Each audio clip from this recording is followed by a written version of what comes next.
ఏపీలో ఎన్నికలైపోయి 2 నెలలైంది. కొత్త ప్రభుత్వం కూడా కొలువుదీరింది. అయినా రాజకీయ వేడి మాత్రం అస్సలు తగ్గట్లేదు. ముఖ్యంగా విశాఖ తీరంలో పొలిటికల్ కెరటాలు ఎగసిపడుతున్నాయి. ఈ స్థానంలో పెద్దల సభకు జరుగుతున్న ఎన్నికలే దీనికి గల ప్రధాన కారణం. ఇంతకీ ఈ ప్లేస్కి ఎందుకంత ప్రయారిటీ, పొలిటికల్గా ఎందుకంత క్యూరియాసిటీ?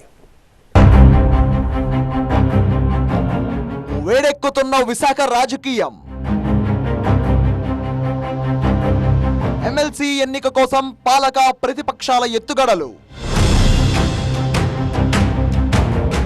ఎవరి వ్యూహం వారిదే, ఎవరి ధీమా వారిదే. తీరంలో పెద్దల పోరు. నెగ్గేదెవరు, ఓడేదెవరు? విశాఖ కేంద్రంగా జరుగుతున్న రసవత్తర రాజకీయ క్రీడపై ప్రస్తుతం నడుస్తున్న చర్చ ఇదే. స్థానిక సంస్థల కోటాలో ఎమ్మెల్సీ ఉప ఎన్నికకు సమయం దగ్గర పడే కొద్దీ అధికార ప్రతిపక్ష పార్టీలు వ్యూహాలకు పదును పెడుతుండటంతో పొలిటికల్ అట్మాస్ఫియర్ రోజుకో విధంగా మారుతోంది. ఎవరి వ్యూహం వారిదే, ఎవరి ధీమా వారిదే అన్నట్టుగా ఉంది వ్యవహారం. ఇప్పటికే మాజీ మంత్రి బొత్స సత్యనారాయణను అభ్యర్థిగా ప్రకటించిన వైసీపీ గెలుపు వ్యూహాలు రచించడంలో బిజీగా ఉంది. ఉత్తరాంధ్ర జిల్లాల పార్టీ నేతలు కేడర్తో సమీక్ష చేసి బొత్స అభ్యర్థిత్వాన్ని ఖరారు చేసిన వైఎస్ జగన్మోహన్ రెడ్డి ఆయన గెలుపును చాలా ప్రతిష్టాత్మకంగా తీసుకున్నారు. బలాబలాల ఆధారంగా గెలుపు అవకాశాలు ఎక్కువగా ఉండడంతో ఎట్టి పరిస్థితుల్లోనూ సిట్టింగ్ సీట్ చేజారనివ్వొద్దని భావిస్తున్నారు జగన్. అందుకే విశాఖ స్థానిక సంస్థల ప్రజాప్రతినిధులతో వరుస భేటీలు నిర్వహిస్తున్నారు. ప్రలోభాలకు లొంగొద్దని, బెదిరింపులకు భయపడొద్దని నేతలకు ధైర్యం చెప్తున్నారు జగన్. వైసీపీ అభ్యర్థి బొత్స సత్యనారాయణ సైతం ప్రచారంలో బిజీగా గడుపుతున్నారు. అనకాపల్లి, నర్సీపట్నం, పాయకరావుపేట ప్రాంతాల్లో పర్యటించి పార్టీ కేడర్తో వరుస సమావేశాలు, సమీక్షలు నిర్వహించారు. ఆత్మీయ సమ్మేళనాలు ఏర్పాటు చేసి కేడర్ నుంచి ఓట్లను అభ్యర్థించారు. ఎంపీటీసీలకు, జెడ్పీటీసీలకు పార్టీ అండగా ఉంటుందని భరోసానిస్తూ ముందుకు సాగుతున్నారు. 600కు పైగా సభ్యులు బలం ఉండడంతో తామే గెలుస్తామన్న ధీమా వ్యక్తం చేస్తున్నారు బొత్స. బలం లేని చోట కూటమి ఎందుకు పోటీకి సిద్ధమవుతుందో చెప్పాలని ప్రశ్నిస్తున్నారు. గతంలో బలం తక్కువగా ఉన్న చోట ఆ ఎన్నికల బరి నుంచి వైసీపీ తప్పుకున్న విషయాన్ని గుర్తు చేశారు బొత్స.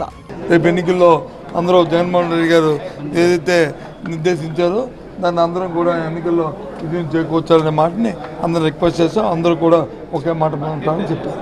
గతంలో విశాఖ స్థానిక సంస్థల ఎమ్మెల్సీగా గెలిచిన వంశీకృష్ణ యాదవ్ వైసీపీని వీడి జనసేనలో చేరడంతో ఆయనపై అనర్హత వేటు పడింది.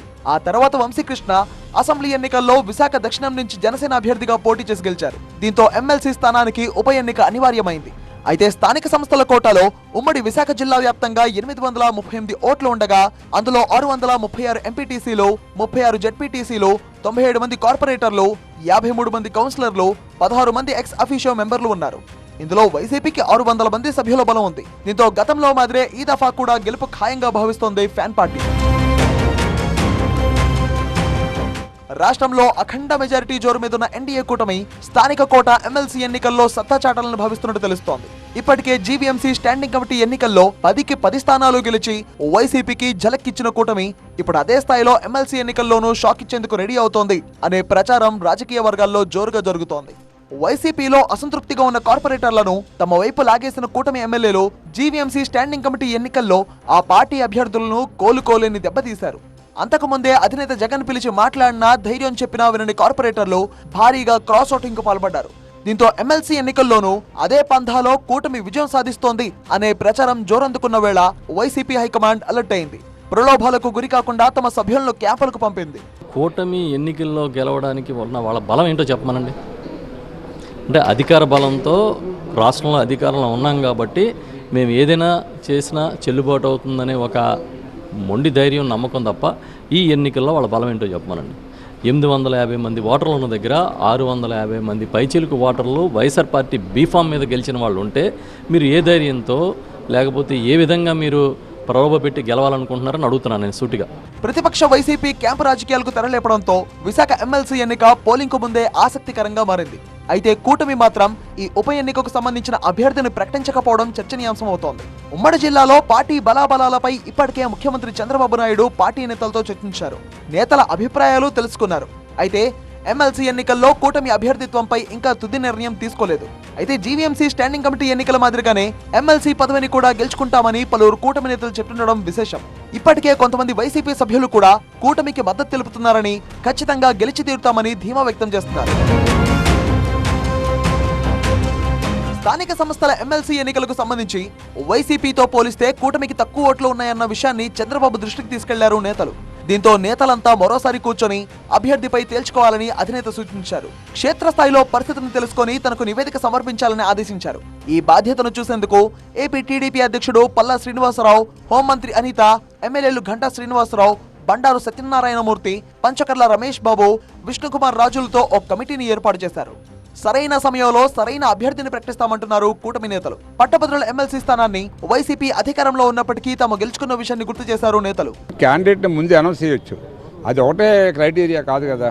మొన్న మీరు లాస్ట్ టైం ఎమ్మెల్సీ ఎన్నికలు చూశారు, గ్రాడ్యుయేట్ ఎమ్మెల్సీ ఎన్నికలు మీరు అందరికీ తెలిసే ఉంటుంది. మేము ఒక క్యాండిడేట్ని పెట్టి మళ్ళీ నెల 15 రోజులు పోయిన తర్వాత మాకు తేడా వచ్చిందని చెప్పి ఒక మంచి అభ్యర్థిని పెట్టుకున్నాం, చిరంజీవిరావు గారిని.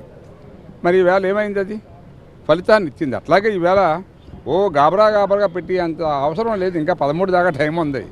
13 లోపల నామినేషన్ వేయడానికి పెద్ద కసరత్తు ఏముంది. ఒక ఎప్పుడు పెట్టినో ఒక ఫామ్ నింపుకుంటాం, ఇచ్చేస్తాం. ఆ రోజు ఉదయం చెప్తే మధ్యాహ్నం లోపల ఇచ్చేయచ్చు. పార్టీ ఎవరిని పెడితే వాళ్ళకి పనిచేయడానికి సిద్ధంగా ఉండండి. నేను అవనివ్వండి, లేకపోతే ఇంకో కొత్త అభ్యర్థిని అవనివ్వండి, లేదా పిల్ల గోవింద్ అవనివ్వండి, లేకపోతే పివిజి కుమార్ అవనివ్వండి, ఎవరిని పెట్టినా మనం పార్టీ ఏం చెప్తే చేయడానికి మేము సిద్ధంగా ఉన్నాం తప్పితే మేము సొంత నిర్ణయాలు తీసుకొని ఈవేళ పనిచేసే పరిస్థితి లేదు. కూటమి తరఫున ఈ ఎమ్మెల్సీ ఎన్నికల్లో పోటీ చేసేందుకు ఉమ్మడి అభ్యర్థిని టీడీపీ నుంచి బరిలో దింపాలి అనే ప్రయత్నం జరుగుతోంది. టీడీపీ నుంచి మాజీ ఎమ్మెల్యేలు గంటి బాబ్జీ, పీలా గోవింద్, మాడుగుల నియోజకవర్గ ఇన్ఛార్జ్ పీవీజీ కుమార్, బత్తుల తాతయ్య బాబు సిద్ధంగా ఉన్నారు. బైరా దిలీప్ చక్రవర్తి పేరు కూడా పరిశీలనలో ఉన్నట్టు తెలుస్తోంది. మరి స్థానిక సంస్థల ఎన్నికల్లో భారీగా బలమున్న వైసీపీని ఎవరు ధీటుగా ఎదుర్కొంటారు అన్నదే ఇప్పుడు చర్చనీయాంశమైంది. కూటమి ఈ ఎన్నికల్లో గెలవాలంటే కనీసం సగం మంది సభ్యులను తమ వైపు తిప్పుకోవాలి. ఇప్పుడు ఇదే అంశం కష్టంగా మారినట్టు తెలుస్తోంది. అందుకే ఈ విషయంలో భారీ కసరత్తు చేస్తోంది కూటమి పార్టీ. అభ్యర్థి ఎంపికపై సుదీర్ఘంగా జరిగిన సమీక్షలో ఈ సీటును ఖచ్చితంగా గెలుస్తామని కూటమి పార్టీల నేతలు చంద్రబాబు ముందు చెప్పలేకపోయారట. అభ్యర్థి ఎంపిక విషయంలో చంద్రబాబు సహా అధికార పక్షాన్ని కలవరపడుతున్న అంశం ఇదే. ఈ నెల 13వ తేదీన ఎన్నికల నామినేషన్లకు గడువు ముగిస్తోంది. మధ్యలో ఆదివారం తీసేస్తే ఇక మిగిలింది 2 రోజులే. సోమవారం నామినేషన్ వేసేందుకు వైసీపీ అభ్యర్థిగా బొత్సను ప్రకటించగా కూటమి తరఫున బరిలో నిలిచే అభ్యర్థి ఎవరు అన్నదే ఇప్పుడు హాట్ టాపిక్ గా మారింది.